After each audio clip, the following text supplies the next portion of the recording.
দর্শক, আজ আমরা আলোচনা করব ব্যাংকিং খাতের চ্যালেঞ্জ নিয়ে। আর এই আলোচনায় আমাদের সঙ্গে যুক্ত আছেন আতাউর রহমান প্রধান, সৈয়দ মাহবুবুর রহমান এবং মুখলেসুর রহমান। আপনাদের তিনজনকে আরেকবার স্বাগত এবং অর্থনীতি সংলাপে আমন্ত্রণ। আমরা আলোচনাটা শুরু করতে চাই, তবে দর্শক আপনাদেরকে জানিয়ে দিতে চাই, ফেসবুক এবং ইউটিউবে আমাদের এই অনুষ্ঠানটি দেখতে চাইলে সরাসরি ব্রাউজ করুন টেলিভিশনে দেখানো পেজে। আমি একদম শুরু করতে চাই বড় ব্যাংক, পুরানো ব্যাংক, আতাউর রহমান প্রধান, আপনাকে দিয়ে। আপনি যদি কিছু বলেন। আমরা অনেকগুলো প্রশ্ন, অনেক আলোচনা আমরা যখনই ব্যবস্থাপনা পরিচালকদের পাই, ব্যাংকের লোকের পাই, এখন ব্যাংক মানেই ঋণ খেলাপি। কিন্তু আমি সেই জায়গায় আগে যাব না। আমি যাব যে ঋণ যে আপনারা দিচ্ছেন এবং এই করোনাকালে প্রণোদনার ব্যাপারে ব্যাংকিং খাতের একটা বড় ধরনের কাজ হলো এই অর্থনীতি, মহামারীর অর্থনীতিকে সাপোর্ট দেওয়া এবং সেটা প্রণোদনা দেওয়া। কিন্তু সেখানেও কথা উঠছে যে এই প্রণোদনা দিতে গিয়ে ছোট শিল্প, ক্ষুদ্র মাঝের উদ্যোক্তা তারা কম পাচ্ছে, বড়রা বেশি পেল এবং বড়রা সেই ঋণ পরিশোধ করার সময়ও বেশি পেল। ছোটরা কি একটু অবহেলা হলো? ক্ষুদ্র মাঝারি দোকানদার, ছোট উদ্যোক্তা, আপনি তো বড় ব্যাংক চালান এবং অনেক তৃণমূল পর্যন্ত সোনালী ব্যাংকের শাখা আছে, আপনার অভিজ্ঞতা যদি বলেন। আতাউর রহমান প্রধান। প্রথমে আপনাকে ধন্যবাদ জানাচ্ছি আপনার প্রশ্নের জন্য। অ্যাকচুয়ালি অনেকগুলো প্রশ্ন আপনি করেছেন। আমরা যদি একবারেই যাই যে বড়রা ঋণ পাচ্ছে, আপনি একটা কথা বলেছেন, ছোটরা পাচ্ছে না, কম পাচ্ছে এবং ব্যাংক মানি ঋণ খেলাপি, এটাও আপনি বলেছেন, লোন মানি ঋণ খেলাপি। তো সব প্রশ্নের উত্তর দিতে একটু সময় লাগবে। তারপরে আমি ছোট্ট করে অল্প অল্প করে বলেন, তাহলে অনেক বেশি বলতে পারবেন। আসলে এই কোভিডকে সামনে রেখে আমি যদি কথাগুলো বলি, কোভিডকে সামনে রেখে মাননীয় প্রধানমন্ত্রী যে বাংলাদেশের যে প্রণোদনা প্যাকেজগুলো ঘোষণা দিয়েছিলেন 1,30,000 কোটি টাকার, আমার সাথে আরো দুইজন ব্যাংকার আছেন, এই 1,30,000 কোটি টাকার প্রণোদনা প্যাকেজ কিন্তু ব্যাংকগুলো যথাসময়ে বাস্তবায়ন করেছে। তার মানে আপনার কথার যেটা আপনি বলছিলেন, এর মধ্যে কিন্তু ক্ষুদ্র ঋণ আছে, কৃষি ঋণ আছে, শিল্প ঋণ আছে এবং শ্রমিকদের বেতন ভাতা আছে। এই ঋণগুলোর যে প্রণোদনা প্যাকেজটার 1,30,000 32,000 কোটি টাকা, এটা কিন্তু কম বেশি যথাসময়ে বাস্তবায়িত হয়েছে। এই ক্ষেত্রে হয়তো শিল্প ঋণের ক্ষেত্রে মানে বড় বড় গ্রাহকরা যেহেতু সংখ্যায় কম, তাদের প্যাকেজগুলো আগে বাস্তবায়ন হয়েছে। আর যদি আমি বলি যে ক্ষুদ্র ঋণ বা মাঝারি ঋণ, যেটা আমরা এসএমই ঋণ বলি, এসএমই ঋণের সেক্টরটা কিন্তু অনেক বড়, এখানে কিন্তু গ্রাহক সংখ্যা অনেক বেশি এবং এই সমস্ত ছোট ছোট ঋণের গ্রাহকরা ব্যাংকে এসে যোগাযোগ করে তাদেরকে ঋণ প্রদানের যে ফর্মালিটিস গুলো, সেগুলো একটু হয়তো স্লো হয়েছে। বাট আলটিমেটলি যদি আপনি এখন তথ্য দেখেন বাংলাদেশ ব্যাংকের, তাহলে এই এসএমই খাতের যে ঋণগুলো, সেগুলো কিন্তু যথাযথভাবে এই প্যাকেজগুলো বাস্তবায়ন করা সম্ভব হয়েছে। ঋণ অর্থই মানে খেলাপি না, এটা আমি আপনার সাথে একটু দ্বিমত পোষণ করছি যে বাংলাদেশের ক্লাসিফাইড ঋণের হারে বেশি, এ নিয়ে কোনো সন্দেহ নাই। অন্য দেশের তুলনায় আমি যদি ভারতকে বিবেচনা করি, তারপরে ভারতেও কিন্তু অ্যাবাভ 10, আমাদের অ্যাবাভ 11। তো সেই ক্ষেত্রে আমি বলছি না যে আমাদেরটা একেবারেই কম বা তাদের তুলনায় আমরা ভালো আছি, সেটা বলছি না।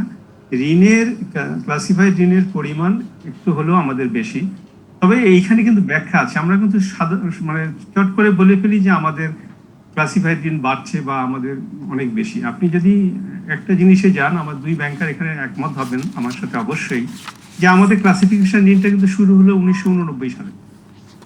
1989 সালে মানে 90 সালে যখন আমি ঋণটাকে ক্লাসিফাই করতে গেলাম, বিভিন্ন ঋণের স্ট্যাটাস গুলো দিতে গেলাম, তখনই কিন্তু আমাদের ইয়ার 1-এ কিন্তু আমাদের ক্লাসিফাইড ঋণ তখন ছিল 35%। এটা কিন্তু ক্রমশ কমে কমে কমে এখন সরকারি ব্যাংকগুলোতে 20-এর নিচে, বেসরকারি ব্যাংকে তো 10-এর নিচে এসে এভারেজ যদি আমরা বলি তাহলে এইরকম 12-13% এখন ক্লাসিফাইড ঋণ। কাজেই এক কথায় যদি আমি বলি, ক্লাসিফাইড ঋণ যখন আমি চিহ্নিত করেছি তখনই বেশি ছিল, এটা কিন্তু ক্রমশ কমছে।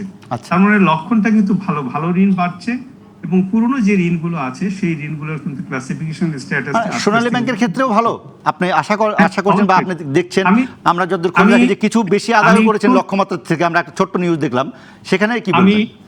আমি খুব স্বল্পভাবে আপনাকে বলি, যদি আমি গত বছরের তুলনায় ক্লাসিফাইড ঋণকে বলি, যদিও কোভিডকালীন সময় ঋণ আদায় কম হয়েছে। 2019 সালে আমার ঋণের মাত্রা ছিল 26% এবং সেটা এখন কমে কিন্তু 18-তে এসছে। এই কোভিডকালীন সময়েও আমাদের ঋণের ক্লাসিফিকেশনটা কমে 18-তে এসছে। আমাদের টার্গেটও ছিল এরকম, যদি কোভিড না আসতো হয়তো এই 2 বছরে আমরা সিঙ্গেল ডিজিট হয়েছি। ঠিক আছে। আমি একটু জনাব সৈয়দ মাহবুব রহমান আপনার কাছে যেতে চাই, যেটি আতর রহমান প্রধান বললেন যে অনেক ঋণ উদ্ধারও হচ্ছে, কিন্তু এই কোভিডের কারণে আপনার নতুন এই যে 1 লক্ষ কোটি টাকার প্যাকেজ যে বাস্তবায়ন করতে হলো, ফলে নতুন করে একটি ঋণ আপনাদেরকে দিতে হলো সবাই মিলে, সব ব্যাংক মিলে অর্থনীতি পুনরুদ্ধারের জন্য। কিন্তু একই সঙ্গে আমরা দেখছি যে এই ঋণ দিলেন আবার এটা পরিশোধের ছাড়ের সময়ও বেশি দিতে হচ্ছে, এবং সেটি শিল্পগোষ্ঠীদের আহ্বানে। সেটা কি ব্যাংকের জন্য ভালো হলো, মানে ঋণ পরিশোধের সময়সীমা বাড়ানোটা? না, যেটা হচ্ছে কি, যেটা একটু আতর রহমান প্রথমে বলছিলেন যে আমরা কিন্তু ডিসবার্সমেন্টে কিন্তু আর মোটামুটি অন টাইমই ছিল।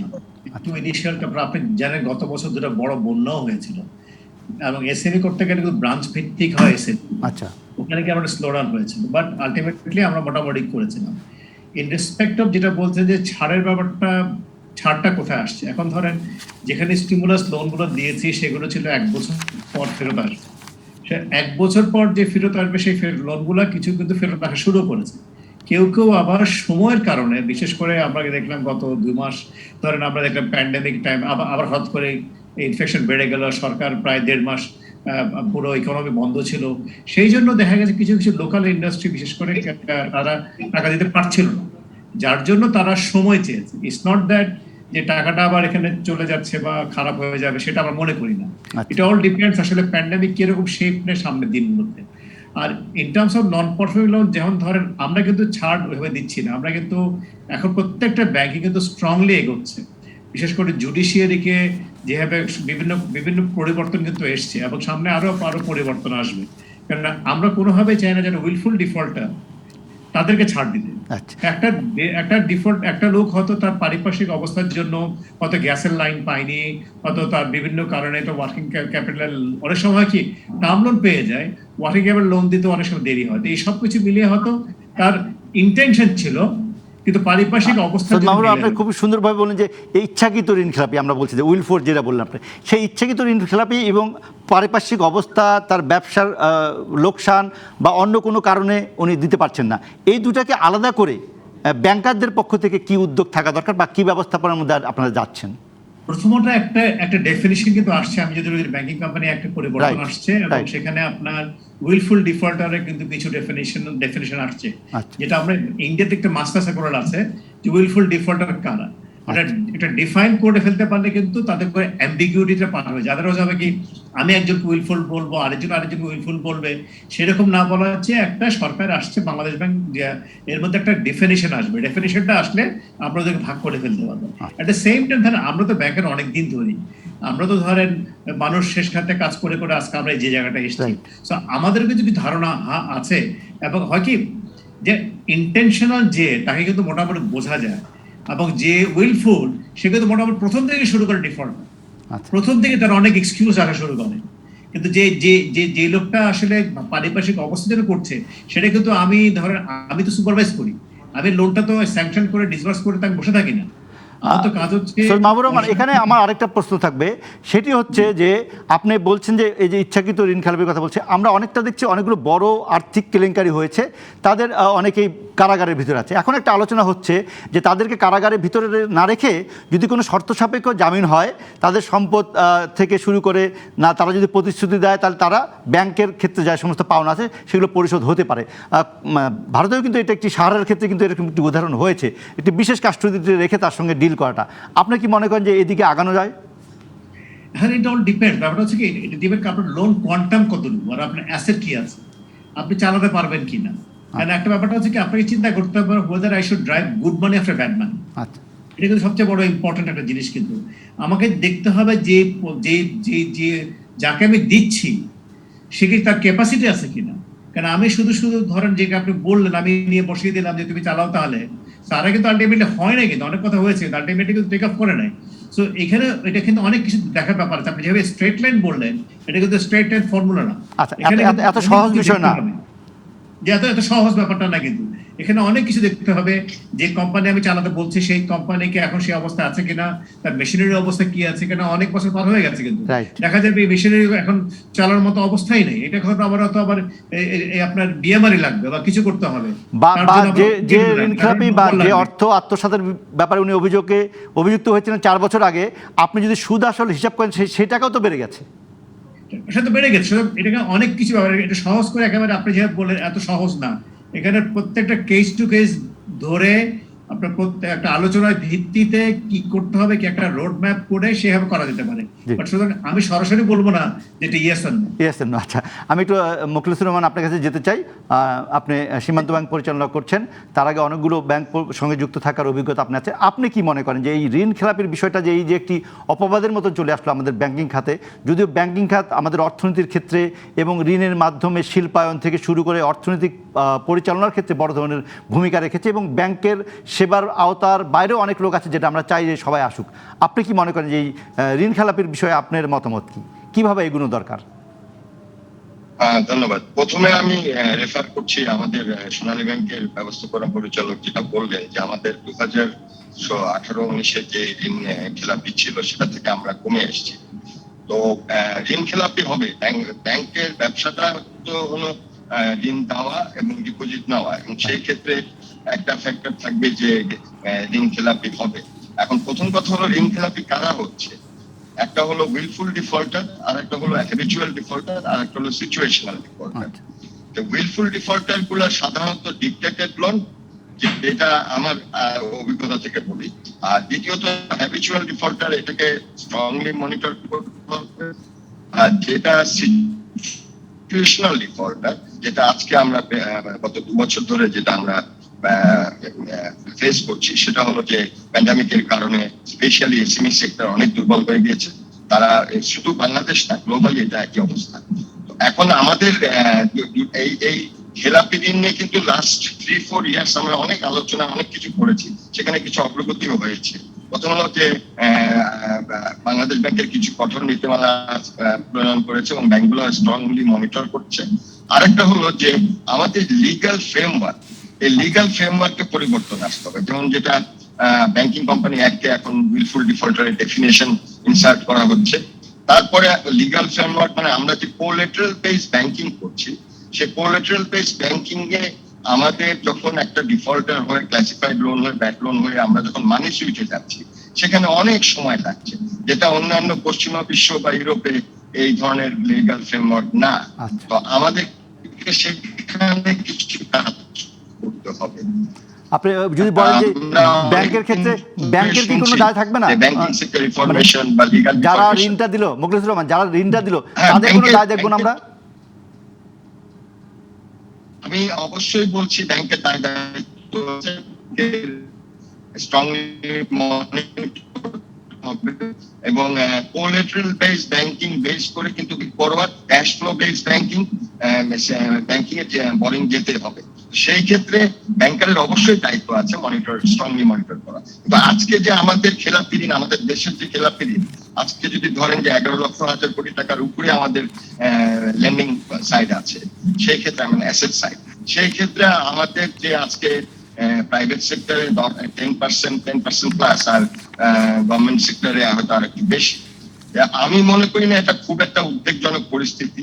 এটাকে যদি আমরা একটা রোড ম্যাপ করে এবং লিগ্যাল ফরমেশন গুলা এবং পলিসি রিভিউ করে আমরা কাজ করি সম্মিলিতভাবে, কোঅর্ডিনেটেড এফোর্টস, এখানে সরকার, judiciary as well as banking sector and central bank, চারজনকে কাজ করতে হবে। আমি একটু আবার আতাউর রহমান প্রধান আপনার কাছে ফিরতে চাই। একটা বড় ব্যাংক হিসাবে অনেক বেশি আমানত আপনাদের, এবং এখন আমরা দেখছি যে মানে 1 লক্ষ কোটি টাকার উপরে আমানত চলে যাচ্ছে একটা বড়, আমরা বলছি সেক্ষেত্রে সোনালী ব্যাংকের কাছে অনেক টাকা। আপনাকে অনেক বেশি আরও ঋণ দিতে পারেন না? বা এসএমইদের ক্ষেত্রে তো সোনালী ব্যাংকই বেশি দিতে পারে, বা আপনাদের মতন যাদের একজন শাখা আছে ইউনিয়ন পর্যায়ে, তারা কি এই ক্ষেত্রে বড় উদ্যোগী ভূমিকা পালন করতে পারে না? এবং অনেক বেশি আমানতের শক্তিও কিন্তু আপনার আছে।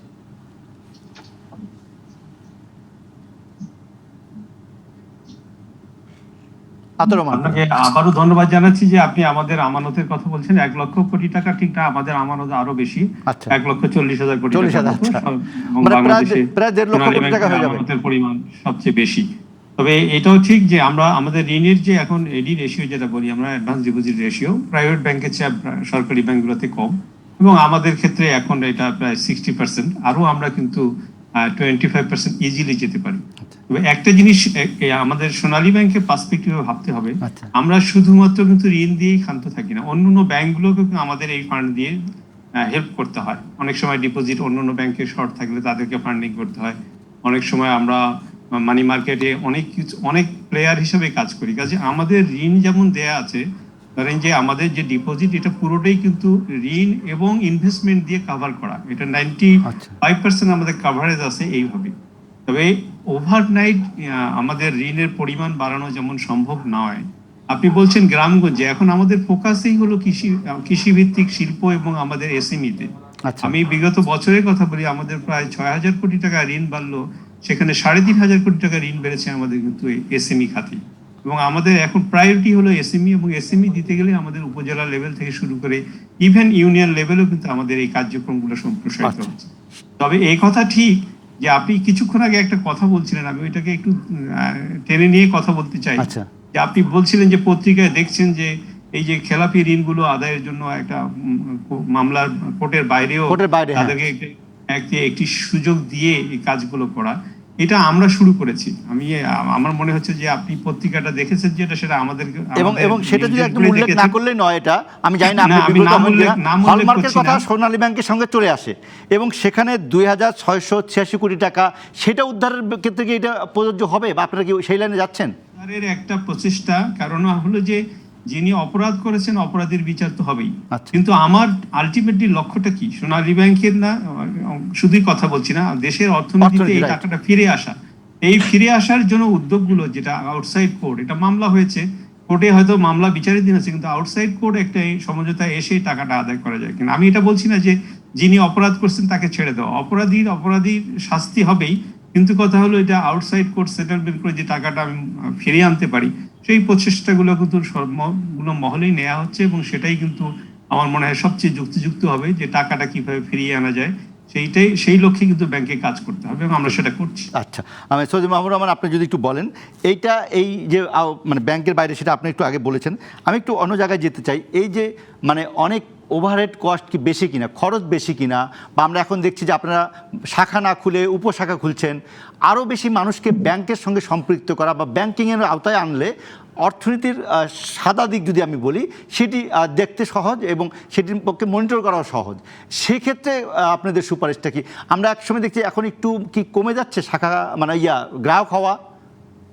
না, এটা আসলে না, ব্যাপারটা হচ্ছে কি, আমরা যাচ্ছি অন্তর্ভুক্তিমূলক অর্থনীতি। আচ্ছা, সেটা যদি করতে চাই, ইনক্লুসিভ ব্যাংকিং করতে গেলে শুধুমাত্র অ্যাকাউন্ট খোলা না, সেটা হচ্ছে তার যেটা একটা ডেফিনিশনটা যেটা এখন ঠিক করা হয়েছে, সেটা হচ্ছে যে তার অ্যাকাউন্ট থাকতে পারবে, একটা লোন দেওয়া যেতে হবে, তার ইন্স্যুরেন্স, এই তিনটা জিনিসকে একটা জন যদি পায়, তাহলে তখন তার একটা অন্তর্ভুক্তিমূলক অর্থনীতি ঢুকবে। এখন আপনি যেটা বললেন যে খরচের কথা বললেন, আমাদের দেশটা ছোট একটা দেশ, এখানে ধরেন প্রায় 1.5 লক্ষ স্কোয়ার কিলোমিটার, এখানে 17 কোটি মানুষ, এখানে কিন্তু আপনি জায়গার দাম, যেমন Dhaka is one of the most expensive city in the world. আপনি যদি কোনো একটা জায়গা কিনতে যান, আমি সেজন্য বলছি, সেজন্য কি আপনারা উপশাখা বা এজেন্ট ব্যাংকিং এ যাচ্ছেন? আমি এটি একটু বিরোধী থেকে ফিরে আসি, বিস্তারিত শুনি। একসঙ্গে একটি প্রশ্ন না করলেই নয়, অনেক ফোন আসছে এই ব্যাপারে, বা আমরাও জানতে চাচ্ছি। সেটি আপনার সামনেই একজন শিল্পপতি, একজন প্রতিমন্ত্রী এবং একজন এমপি, একই ব্যক্তি, উনি আপনার সামনেই বলেছেন যে বিপকেস না নিয়ে গেলে টাকা ঋণ পাওয়া যায় না ব্যাংকের কাছে। আমি কারোর নাম না বলেও আপনি একাডেমিক্যালি এটা একটু জবাব দিবেন বিরতির পরে এসে, এবং একই সঙ্গে এই খরচের বিষয়টি বলবেন। আপনার তিনজনকে বলবো একটু অপেক্ষা করতে, বিরতির পরে আবার আলোচনা করব ব্যাংকিং খাতের চ্যালেঞ্জ নিয়ে এবং এই অর্থনীতির সংলাপে। স্বাগত আরেকবার অর্থনীতির বিশ্লেষণ নিয়ে আমাদের সাপ্তাহিক আয়োজন অর্থনীতির সংলাপে। আমরা কথা বলছি আজকে ব্যাংকিং খাতের চ্যালেঞ্জ নিয়ে। আমাদের সঙ্গে যুক্ত আছেন আতাউর রহমান প্রধান, সৈয়দ মাহবুবুর রহমান এবং মুখলেসুর রহমান, সীমান্ত ব্যাংক, এমটিবি ব্যাংক এবং সোনালী ব্যাংকের তিনজন এমডি আমাদের সঙ্গে আছেন। আমি সৈয়দ মাহবুবুর রহমান, আপনার কাছে ছিলাম, দুটি প্রশ্ন ছিল, একটু যদি সংক্ষেপে বলেন। একটি হলো যে খরচ কমানো, আরেকটি হলো একজন প্রতিমন্ত্রীর উদ্ধৃতি দিয়েছিলাম আমি, আপনি সেই অনুষ্ঠানে ছিলেন। আমি খরচের ব্যাপারটাই আসি। তো যেটা বলছিলাম, আসলে আমাদের সবসময় চেষ্টা থাকে খরচ কমানো, কারণ আমার ওভারহেড কস্ট কমাতেই হবে, আদারওয়াইজ আমি এফিশিয়েন্ট হতে পারবো না। এন্ড অফ দ্য ডে যখন আমি কোনো প্রোডাক্ট সেল করি, আমি অন্য ব্যাংক যেভাবে প্রোডাক্ট যে প্রাইসে সেল করে সেই প্রাইসে সেল করতে হয়। সো আমার কন্টিনিউয়াস থাকে যে আমি আমার খরচ কিভাবে কমানো বলবো না, আমি রেশনালাইজ করার চেষ্টা করি। এবং সেখানে একটা হচ্ছে যে আমরা প্রান্তিক জনগোষ্ঠী কিভাবে পৌঁছাতে পারবো, সেই জন্য আগে যেমন ছিল ব্রাঞ্চ ছিল, কিন্তু পরবর্তীতে বাংলাদেশ ব্যাংক এজেন্ট ব্যাংকিং নিয়ে আসলো, which was very good effect I think। ওটা কিন্তু বিরাট একটা পরিবর্তন কিন্তু অলরেডি নিয়ে এসছে আমাদের পুরো সমাজে। এখন কিন্তু অনেক ব্যাংক এজেন্ট ব্যাংকিং নিয়ে মার্কেটে চলে এসছে। এরপরে আরেকটা নতুন যেটা এনেছে, যেহেতু ব্রাঞ্চ অনেক সময় হয় কি কাজ করতে গেলে হয়তো এজেন্ট ব্যাংকিং দিয়ে পারা যায় না, আপনার ব্রাঞ্চের প্রয়োজন হয়। বাংলাদেশ ব্যাংক সাব ব্রাঞ্চ একটা কনসেপ্ট নিয়ে আসলো, এবং সেই সাব ব্রাঞ্চ কি 1000 স্কোয়ার ফিটের মধ্যে আপনি তো 4-5 জন লোক নিয়ে চালাবেন, সেটা কিন্তু এসছে। এবং অ্যাট দ্য সেম টাইম আপনাকে বলবো যে এই যে কোভিডকালীন সময় ব্যাংকগুলো কিন্তু টেকনোলজিতে কিন্তু অনেকটা লিফ্ট করেছে, এবং এইটা কিন্তু আমাদের অনেক আগে নিয়ে এসছে। এবং সেই আপনি দেখবেন সামনের সময় কিন্তু তথ্য প্রযুক্তির ব্যবহার যত বাড়াবেন তত খরচ কমানো সম্ভব হবে, এবং সেক্ষেত্রে আমাদের ভোক্তা বা গ্রাহকের উপরে নানা রকম চার্জ বা ফিও কমানো সম্ভব হবে। চার্জ এবং ফি কিন্তু এখন অনেক কম আছে। এবং আপনার একটা কথা, বাংলাদেশ ব্যাংক সেন্ট্রাল ব্যাংকে একেবারে বলে দেয় কোন সেবা কত টাকা দেওয়া যাবে, এটা কিন্তু একদম দেয়া আছে। আমি কিন্তু চার্জ করতে পারবো। আপনি যে আরেকটা যে ঘটনার কথা বললাম সেটা যদি বলেন আপনি একটু। এখন কামিং টু থিং, শুনেন, ওই ভদ্রলোক কি বলেছে সেটা কিন্তু ইজ নট রিফ্লেকশন। আচ্ছা, আপনার হয়তো কোনোখানে একটা ওয়ান অফ ইনসিডেন্ট হতেই পারে। আমাদের যেমন যে এনপিএল নিয়ে কথাবার্তা হচ্ছে বারবার পুরো ইন্ডাস্ট্রিতে, যে এনপিএল কিন্তু অনেকাংশে কিন্তু আমরা এটাকে আমরা ধরে রাখতে পেরেছি। আমাদের যেগুলো হয়ে গেছে আগে হয়ে গেছে সেগুলো আমাকে ভোগাচ্ছে বেশি, নতুন করে খুব একটা বেশি আসছে তা কিন্তু না। তেমনি এটাও আমার মনে হয় মনে করি ওয়ান অফ ইনসিডেন্ট, যেখান থেকে উনি বলছেন। কিন্তু আমি এটা স্ট্রংলি রিজেন্ট করি কমেন্টটাকে, যে এটা আসলে ঠিক না। আমি ব্যাংকের কমেন্ট দিয়ে বলি এটা কিন্তু ঠিক না। আমরা কিন্তু চেষ্টা করি প্রত্যেকটা প্রপোজাল তার মেরিট অনুসারে করার জন্য। এখন কোনো এক ব্যক্তি বা কোনো একটা ঘটনার জন্য আমার মনে হয় না এটাকে একটা জেনারেল নিশ্চয়ই আমরা চাই যে এরকম অনাকাঙ্ক্ষিত ঘটনা না ঘটুক ব্যাংকগুলোতে, কারণ ক্লায়েন্ট ব্যাংকের কর্পোরেট রিলেশনের উপরেই কিন্তু আমার অর্থনীতি চলবে। সেটা ঋণও দিতে হবে, ঋণ আদায় করতে হবে, আমাকে ঋণ নিতে হবে, ঋণ পরিশোধ করতে হবে, এইভাবে অর্থনীতি চলবে। আমাদের কিন্তু অনেক ধরনের এখন সার্ভিলেন্স চলে আসছে, শুধু সেন্ট্রাল ব্যাংক না, আমাদের আরো অনেক ধরনের সার্ভিলেন্স আছে। আমাদের কন্টিনিউয়াসলি আমরা গণমাধ্যম তো আছি, মুখলেসুর রহমান যদি বলেন, এই অভিযোগটা অনেক সময় আসে যে আমাদের এমডিরা, ব্যবস্থাপনা পরিচালক, আমাদের চেয়ারম্যানরা ব্যাংকের, তারা অনেক কথা বলেন, কিন্তু যখন আমি একজন গ্রাহক হিসাবে কোনো একদম শাখায় যাই তখন সেই রকম সেবাটা আমি পাই না। অনেক হয়তো বলে যে আপনি বক্তৃতায় অনেক বড় কথা বলেন বা আপনাদের সাথে টক শোতে অনেক সুন্দর সুন্দর কথা বলেন এমডিরা, কিন্তু শাখা পর্যন্ত সেই সেবা নিতে গেলে কিন্তু অনেক সময় সেটি পাওয়া যায় না বা সেটি দেখা যায় না। মুখলেসুর রহমান কি বলেন? ধন্যবাদ। এখানে একটা ব্যাপার আছে যে এটা ব্যক্তিগত দৃষ্টিকোণ, যেটা মানে আমরা 60টা ব্যাংকের 60টা এমডি, এখন এক একজনের ম্যানেজমেন্ট স্টাইল এক রকম হবে। তবে আমার ব্যক্তিগত ধারণা হলো যে এমডি কে ব্যাংকিং তার প্রতিষ্ঠানের প্রতিটা জায়গায় মানে একটা রেগুলার একটা মনিটর করতে হবে বা ইনভলভমেন্ট থাকতে হবে। আমি যদি আমার সীমান্ত ব্যাংকের কথা বলি, আমার সীমান্ত ব্যাংক আজকে মাত্র 5 বছর বয়স, আমার ব্যাংকে কোনো খেলাপি ঋণ নেই এখন পর্যন্ত। তবে সেটার একটা কারণ হলো যে identifying the right borrower as well as মনিটরিংটা খুব স্ট্রং। আর দ্বিতীয়ত যেটা আমি বলতে চাচ্ছিলাম যে বিশেষ করে যে আমি ওই মাহবুবের কথায় আসতে চাই যে খরচ কমানো। এখন ব্যাংকিং সেক্টরে খরচ কমানো ছাড়া কোনো উপায় নেই, বিকজ আমাদের ইন্টারেস্ট ক্যাপিং করে দিয়েছে আমাদের রেভিনিউ লাইন, মানে রিস্ক বেস প্রাইসিং আর করতে পারছি না আমরা। সেই ক্ষেত্রে আমাদেরকে অপারেটিং কস্ট কমাতেই হবে, এবং সেই অপারেটিং কস্ট কমানোর একমাত্র উপায় হলো যে টেকনোলজি ড্রিভেন ব্যাংকিং। সেই ক্ষেত্রে আপনার আজকে অনলাইন ব্যাংকিং বা ইন্টারনেট ব্যাংকিং বা ইলেকট্রনিক ই কমার্স সবই চলে আসছে। আর বিশেষ করে আরেকটা জিনিস আমি এখানে উল্লেখ করতে চাই যে ব্যাংকিং সেক্টরে আগে যেমন একটা ধারণা ছিল যে ব্যাংকটা খুব সাজায় গোছায় একদম বিশাল করে করা, এবং সেই ক্ষেত্রে কিন্তু ব্যাংকগুলো এখন দৃষ্টি দিতে হবে কিভাবে শাখা যত রেশনালাইজ ওয়েতে শাখা সাজানো যায়, বরং টেকনোলজিতে বেশি আমরা একটু আপনি শুনে আসি। আমাদের বলতে গেলে সবথেকে পুরানো ব্যাংক সোনালী ব্যাংক, সব থেকে বড় ব্যাংক সোনালী ব্যাংক। আমি ছোটবেলায় প্রথম যে ব্যাংক দেখেছি সেটি সোনালী ব্যাংক, বা যদি রাষ্ট্রায়ত্ত ব্যাংক বলে আমাদের প্রথম জেনারেশনের ব্যাংক, এবং স্বাধীনতার পর সেটি দিয়েই ব্যাংকিং শুরু হয়েছিল। আতাউর রহমান প্রধান, এটি কঠোর অভিযোগ যে রাষ্ট্রায়ত্ত ব্যাংকগুলোতে সেবা কম, তার তুলনায় বেসরকারি ব্যাংকের সেবা বেশি, কিন্তু আবার অনেক রাষ্ট্রীয় সেবা একমাত্র রাষ্ট্রত্ব ব্যাংকই দেয়। সোনালী ব্যাংক ট্রেজারির কাজ করে জেলাগুলোতে বা আরেকটু নিচে যদি বলেন, তা সেই ক্ষেত্রে আরও একটু তথ্য প্রযুক্তি নির্ভর, আরও একটু গতিসম্পন্ন ব্যাংকিং, আর একটু সেবা বেশি বাড়ানো রাষ্ট্রায়ত্ত ব্যাংকের সম্ভব কিনা আপনি যদি বলেন। একই সঙ্গে কিন্তু আপনি ব্যাংকারদের নেতাও, আমি জানি আপনি এবিবির ভাইস চেয়ারম্যান, সেই হিসেবে বলেন যে সকল ব্যাংকাররা এটিকে সামনে আনতে পারে কিনা, সেবা দানের ক্ষেত্রে মানুষের আরও প্রিয় হওয়ার ক্ষেত্রে কী করা যায়? আপনি যে প্রশ্নটা করেছেন আর উত্তর কিন্তু আপনি অনেকটা দিয়ে দিয়েছেন। তো যাই হোক, আমি যেটা বলতে চাচ্ছি, সোনালী ব্যাংক রাষ্ট্রের বড় ব্যাংক যেমন এটা, এবং এটার দায়িত্ব অনেক বেশি। আমি যদি একটা কথা বলি যে আমাদের যে গ্রাহক বেস, যেটা ধরেন যে প্রায় 2 কোটি গ্রাহক আমার অ্যাকাউন্ট, আমি সোনালী ব্যাংক দিয়ে কথা বলছি, যে যেহেতু রাষ্ট্রের বড় ব্যাংক আপনি বলছেন, আমার 2 কোটি গ্রাহক, যেখানে 10 টাকার অ্যাকাউন্ট থেকে শুরু করে আপনার একেবারে কোটি কোটি টাকার অ্যাকাউন্টও আছে। তো সেবার মান বৃদ্ধির কোনো দিক থেকে আমি বলি না যে এটার বৃদ্ধি করতেই অবশ্যই করতে হবে। গ্রাহক সেবার মান টু দ্য মার্ক না হওয়া পর্যন্ত আমরা সোনালী ব্যাংক কিন্তু কাজ করছি। এখন এই সেবার মান বৃদ্ধি করতে হলে আমার যেমন জনসংখ্যা বৃদ্ধি করতে হবে, আমাদের লোক সংখ্যা বাড়াতে হবে, একই সাথে আমাদের আইটি সেক্টরে ফোকাসটা করতে হবে। তবে একটা জিনিস আপনাকে আমি বলে রাখি যে এই কোভিডকালীন সময়ে বাংলাদেশের সরকারি ব্যাংকগুলো তো অবশ্যই প্রাইভেট ব্যাংকের চেয়ে অনেক পিছনে আছে, কিন্তু আমি ওই মাহবুব ভাই আর আছেন এখানটায় আমাদের মোখলেস ভাই, দুইজনকে সামনে রেখে বলতে চাই যে ওনারা যে ক্লায়েন্ট বেসকে সার্ভিস দেন, ওই আপনার মতো সুটেড বুটেড হয়ে যারা যান বা খুব স্বল্প সংখ্যক ক্লাস পিপলকে সার্ভিস দেওয়ার সুযোগ ওনাদের আছে, কিন্তু আমাকে মাস পিপলকে সার্ভিস দিতে হয়।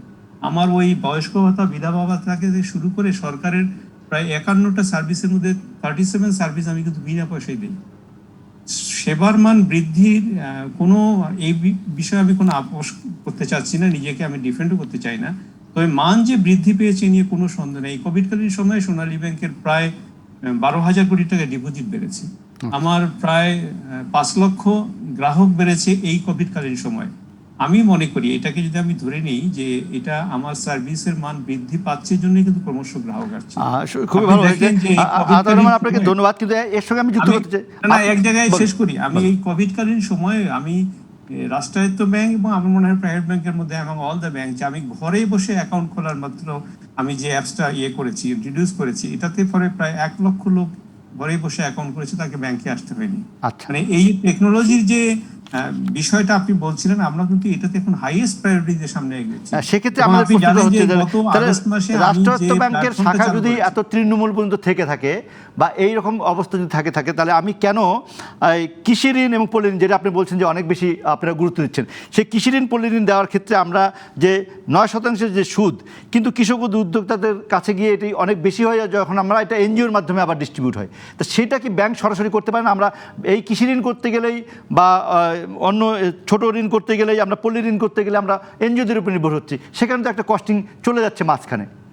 একটা কথা আপনাকে বিনয়ের সাথে বলি, আজকে কৃষি ঋণের যে কথাটা আপনি বলছিলেন, আমি যদি 72-এ চলে যাই, 72-এ আমার 7.5 কোটি মানুষকে কিন্তু আমি খাদ্য দিতে পারিনি, কিন্তু আজকে 2021-এ এসে 17 কোটি মানুষকে কিন্তু আমি ওই পরিমাণ জমি রেখেই আজকে 17 কোটি মানুষের ঘরে কিন্তু আমার সবার ঘরে খাওয়ার আছে এবং খাদ্যের স্বয়ংসম্পূর্ণ হয়ে আমরা খাদ্য রপ্তানি করছি।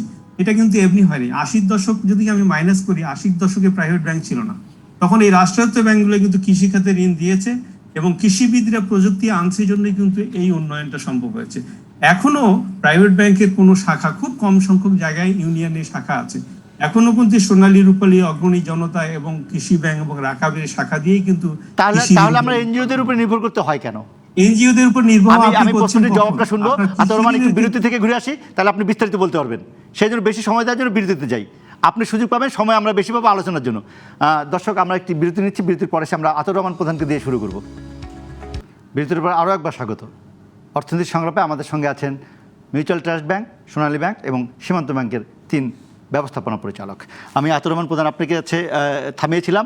প্রশ্নটা ছিল যে এই কৃষি ঋণের ক্ষেত্রে আমরা এনজিওদের উপর নির্ভর করবো কেন, এটি। আর ছোট্ট একটি প্রশ্ন করবো, ছোট্ট জবাব দিবেন। ব্যাংকিং খাতের সংস্কার নিয়ে অনেক কথা হচ্ছে, একটি ব্যাংক কমিশনেরও আলোচনা আছে, আপনার মতামতটা বলে দিবেন, খুব সংক্ষেপে বলবেন।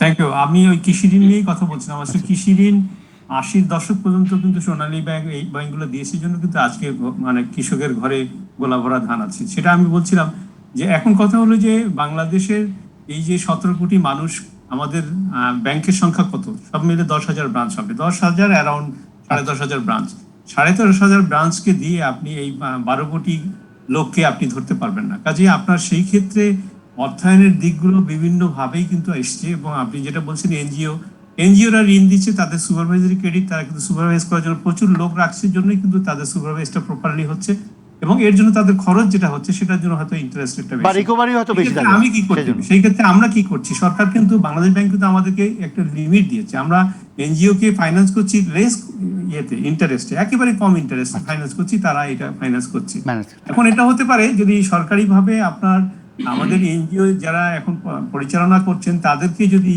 আমরা সেইভাবে একটা ঋণ দিয়ে বলি যে এই সুদের মধ্যে আমরা থাকবো, তুমি এর চেয়ে হয়তো সেটা আরো কঠোর হয়। আপনি যদি ওই আমার ব্যাংক কমিশনের ব্যাপারে আপনার মতামতটা বলেন। ব্যাংক কমিশন আমি মনে করি যে এমনি রেগুলেটর হিসেবে বাংলাদেশ ব্যাংক আছে, on top of that Sonali bank, রাষ্ট্রায়ত্ত ব্যাংকগুলো রেগুলেট করার জন্য মিনিস্ট্রি অফ ফাইন্যান্স আছে। তারপরে আরেকটা কমিশন এনে কমিশনের কি কাজ হবে আগে ওইটা আমাকে জানতে হবে, যে কমিশন ঠিক আছে। কতটুকু ইফেক্টিভলি কতটুকু পাওয়ার আমরা নিয়ে উদ্যোগ নিয়ে জানাবো যে ব্যাংক কমিশন কেন কি করবে এটা, তারপর আপনাদের কাছে আবার ফিরবো। সৈয়দ মাহবুব রহমান যদি বলেন যে ব্যাংক কমিশন করা কি না করা, 1 মিনিট। না এটা রাতন ভাইকে তো অলরেডি বলে ফেলে। আমার কথা হচ্ছে টর্চটা কি, টার্মস অফ রেফারেন্সটা কি। আর একটা কথা শুনেন, ব্যাংক কমিশন করার পরে কোন লোকগুলো এখানে আসবে, দ্যাট ইজ ভেরি ইম্পর্টেন্ট। কারণ আমরা অনেক সময় অনেক কমিশন হয়েছে, সেই কমিশন আমরা দেখেছি, তার আমরা রিপোর্টও অনেক সময় দেখি নাই। So it depends on the terms of reference, it depends on the people who will be মানে be the part of the commission, এবং তারপরে যে আউটকামটা আসবে সেই আউটকাম ঠিকমতো এক্সিকিউট করা হচ্ছে কিনা। ধন্যবাদ আপনাকে। আমরা সরকারের কাছে জানতে চাইবো, তারপর আপনাদেরকে জানাবো যে ব্যাংক কমিশন কেন কি করবে, কারা থাকবে। মুখলেসুর রহমান যদি শেষ করেন খুব সংক্ষেপেই। আমার বিষয়টা কি ব্যাংক কমিশন নাকি bank commission? Bank commission, bank commission, bank commission. আচ্ছা, ব্যাংক কমিশনের ব্যাপারে আমি যেটা বলবো যে অবশ্যই এখানে যেটা টার্মস অফ রেফারেন্সটা কি হবে, তাদের রেসপন্সিবিলিটি কি, বা তারা কত রেগুলেটরি ফ্রেমওয়ার্ক কিভাবে করবে, বা কি স্কোপ আছে সেখানে, সেগুলো সব বিষয়ে চিন্তা করে আমি মনে করি যে সেটা করতে পারে। বাট যেটা মাহবুব বললো যে কমিশন তো অনেক অনেক ধরনের অনেক আগে হয়েছে, কয়েকবার দেখছে কতটুকু সাকসেস হয়েছে, যেখানে বাংলাদেশ ব্যাংক রেগুলেটর আছে বা অন্যান্য রেগুলেটরও আছে সাইড বাই সাইড। তা এইটা কতটুকু প্রয়োজন সেটা আর একটু ভেবে চিন্তে দেখার দরকার আছে আমার মনে হয়। আপনাদের তিনজনকে ধন্যবাদ। আজকের মতো বিদায় নিচ্ছি। আমরা তিনজন ব্যবস্থাপনা পরিচালককে পেলাম। ব্যাংকিং ক্ষেত্রে আরও অনেক প্রশ্ন থাকবে, আপনারা প্রতিশ্রুতি দিবেন যে আমরা আবার মিলিত হব। অনেক বেশি প্রশ্ন, অনেক বেশি এখনও রয়ে গেল, নিশ্চয়ই আপনাদের অনেক বলার ছিল। আজকের মতো বিদায় নিচ্ছি অর্থনীতি সংলাপে। দর্শক, আগামী শুক্রবার আবার দেখা হবে নতুন বিষয়ে। থাকবেন নতুন অতিথি, থাকবেন আপনারা। ডিবিসি নিউজের সঙ্গে থাকুন 24 ঘন্টা।